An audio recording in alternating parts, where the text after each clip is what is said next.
Rekluse will now show you how to install the EXP auto clutch for cable-actuated big twin Harley-Davidson models. We will begin with the prep and disassembly phase. Use a suitable bike stand for this installation. Drain the primary chain case oil into a suitable container. Soak the Rekluse friction discs and EXP disc in transmission oil for at least 5 minutes. In order to access the primary chain case cover, it will be helpful to remove the footrests and foot pedal shift mechanism. On the rear footrest, you can remove the top bolt and rotate the assembly out of the way. On the shift mechanism, just remove the inside bolt and the entire assembly can be removed. In some instances, you may also need to remove the side stand. Remove the derby cover. Now remove the primary chain case cover, paying close attention to where the different length bolts are located. Shorten the clutch cable housing using 2 end wrenches.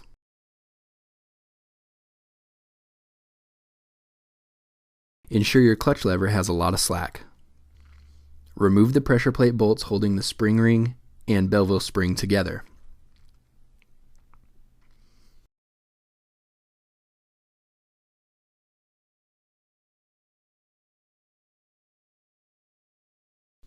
We will be replacing the hold down ring, but reusing the Belleville spring. Pull the pressure plate and throwout off of the clutch pack. Now remove the entire OEM clutch pack, including the metal judder spring and spring seat. It may be helpful for you to use picks during this step.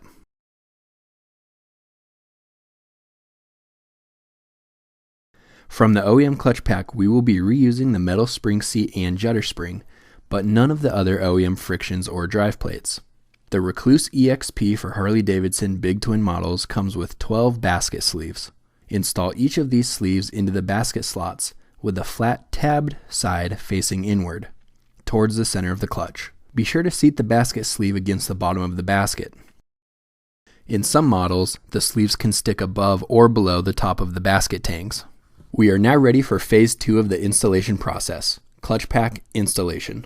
Note, when installing the Rekluse friction discs, it is very important that the notches in the friction tabs are aligned for optimal clutch performance. The Rekluse friction disc pack utilizes one thicker friction for use with the OEM judder spring and seat. Install this thicker Rekluse friction disc first. Within this thicker friction disc, place the flat OEM spring seat and Belleville judder spring. The judder spring should be installed with the open cupped end facing you.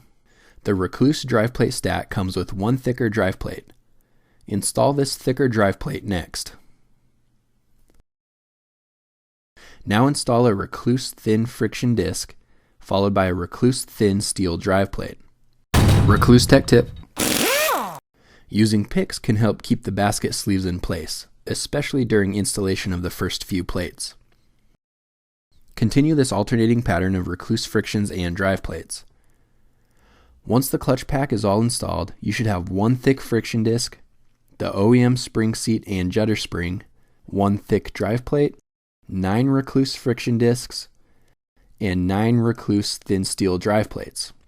Now install the EXP disc after the last drive plate has been installed. The EXP disc itself can be installed with either side facing up. There is no top or bottom. Align the tab notches on the EXP disc with the tab notches on the friction discs. Now that our clutch pack installation is complete, we can begin the pressure plate installation process. Reinstall the OEM pressure plate and throwout assembly. Place the OEM Belleville spring back up against the pressure plate, cupped side down. Use the supplied Rekluse high torque hold down ring to secure the Belleville spring to the pressure plate. Use a 10mm socket to begin snugging up the bolts. It is very important to tighten these as evenly as possible to avoid breaking these bolts. Torque these to OEM specification. At this point, we're ready to set the install gap. This step is critical to achieving proper auto clutch function and performance. Be sure that the jam nut is loose enough for the adjuster screw to thread in without interference. Using the long end of a 7/32 Allen key, turn the adjuster clockwise until you feel an abrupt increase in turning effort. This is known as the starting point.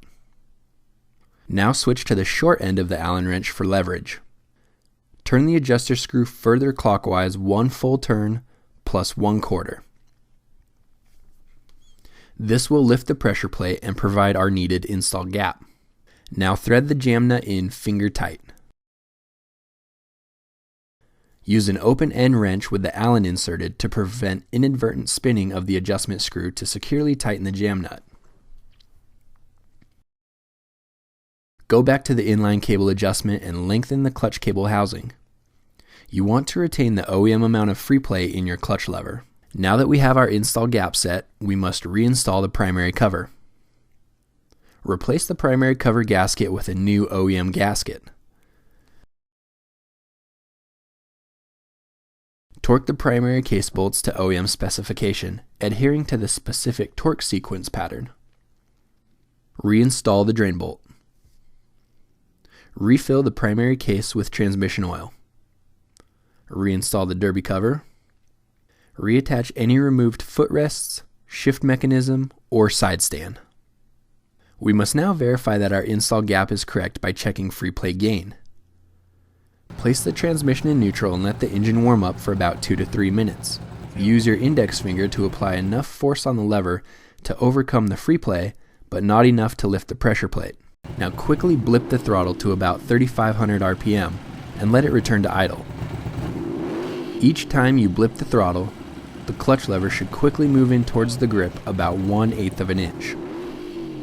This 1/8 inch of movement means that your install gap is correct. It is possible to have too much or no free play gain at all. If anything other than 1/8 inch of movement is occurring, you must readjust your adjustment screw on the pressure plate. Rekluse Tech Tip. Any gap adjustments needed after the initial install can be done through the derby cover. Adjusting the screw clockwise will provide less free play gain, whereas adjusting the screw counterclockwise will provide more free play gain. Once the 1/8 inch of free play gain is achieved, we can do our braking procedure. With the engine warmed up and transmission in neutral, rev the engine 10 times, ensuring that RPM return to idle between each rev. Now with the engine running, pull in the clutch lever and click the transmission into first gear. Slowly let out the clutch lever. The bike should stay running in place. Slowly roll on the throttle without touching the clutch lever and take off. Accelerate to about 3,500 RPM and come to a complete stop, still without touching the clutch lever. Perform this roll-on takeoff 10 times. Now shift into second gear. Do the same thing without touching the clutch lever and perform another 10 slow roll-on takeoffs in the second gear. Now recheck your free play gain. Verify that you still have 1/8 inch of lever movement. If anything other than 1/8 inch of lever movement is occurring, you must make a pressure plate adjustment. Place the supplied safety warning on the inside of your clutch lever. You have now successfully installed the Rekluse EXP auto clutch. Enjoy your better ride.